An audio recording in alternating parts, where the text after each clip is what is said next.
இயல் 5ல் இன்னைக்கு வந்து பார்த்தீங்கன்னா இம்பார்ட்டன்ட் பாயிண்ட்ஸ் பார்க்குறோம். 1942ல் ராகுல் சாங்கிருத்ராயன் அப்படி வந்து பார்த்தீங்க அப்படின்னா ஒரு நூல் எழுதியிருப்பாங்க. அந்த நூல் வந்து பார்த்தீங்கன்னா வால்காவிலிருந்து கங்கை வரை.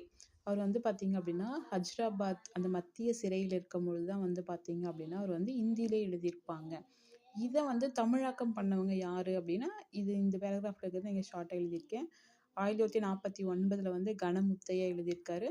அதுக்கப்புறம் 2016 ஸ்ரீதரும் முத்து மீனாட்சியும் தனித்தனியாக எழுதியிருப்பாங்க. 2018 வந்து பார்த்தீங்க அப்படின்னா உமா வாசுகி எழுதியிருப்பாங்க.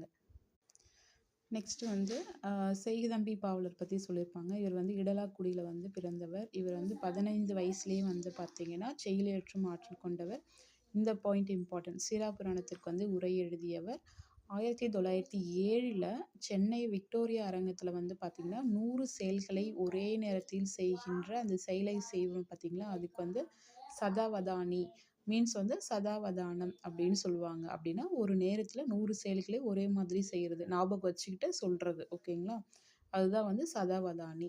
இந்த கொஷின் வந்து குரூப் 4 கொஷினில் கேட்டாங்க. எப்போ வந்து செய்குதம்பி பாவலருக்கு வந்து சதவாதானி அப்படின்ற பட்டம் வந்து கொடுத்தாங்க அப்படின்னா 1907 மார்ச் 10 அன்னைக்கு சென்னை விக்டோரியா அரங்கத்தில்.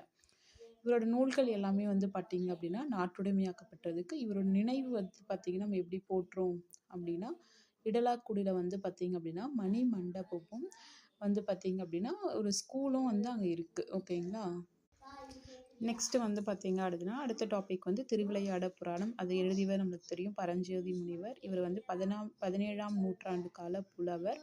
திருவிளையாடற் புராணம் அப்படின்னா 3 காண்டங்களை கொண்டது, 64 படலங்களை கொண்டிருக்கு. ஓகேங்களா, அந்த 3 காண்டம் என்னென்னது அப்படின்னா மதுரை காண்டம், கூடர் காண்டம், திருவாலவாய் காண்டம். ஓகேங்களா, 3 காண்டங்கள் இருக்கு. நெக்ஸ்ட் வந்து பார்த்தீங்கன்னா இவர் எழுதிய மற்ற நூல்கள் வந்து பாருங்க, வேதராணிய புராணம், திருவிளையாடல், போற்றி கலிவெண்பா, மதுரை பதிற்று பத்தந்தாதி. ஓகேங்களா, அடுத்த ஹெட்டிங் வந்து பார்த்தீங்கன்னா உனக்கு படிக்க தெரியாது.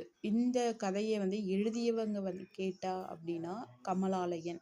கமலாலயனோட இயற்பெயர் வந்து பார்த்தீங்க அப்படின்னா குணசேகரன். இந்த குணசேகரன் வந்து பார்த்தீங்க அப்படின்னா இப்போ இருக்க வயது வந்தோர் கல்வி திட்டத்தில் வந்து ஒருங்கிணைப்பாளராக இருக்கிறாரு. ஓகேங்களா, நெக்ஸ்ட்டு இந்த உனக்கு படிக்க தெரியாது இது வந்து பார்த்தீங்க அப்படின்னா இப்போ முடிஞ்ச பிஜிடிஆர்பியில் கொஷின் கேட்டிருந்தாங்க தமிழ் எலிஜிபிலிட்டியில்.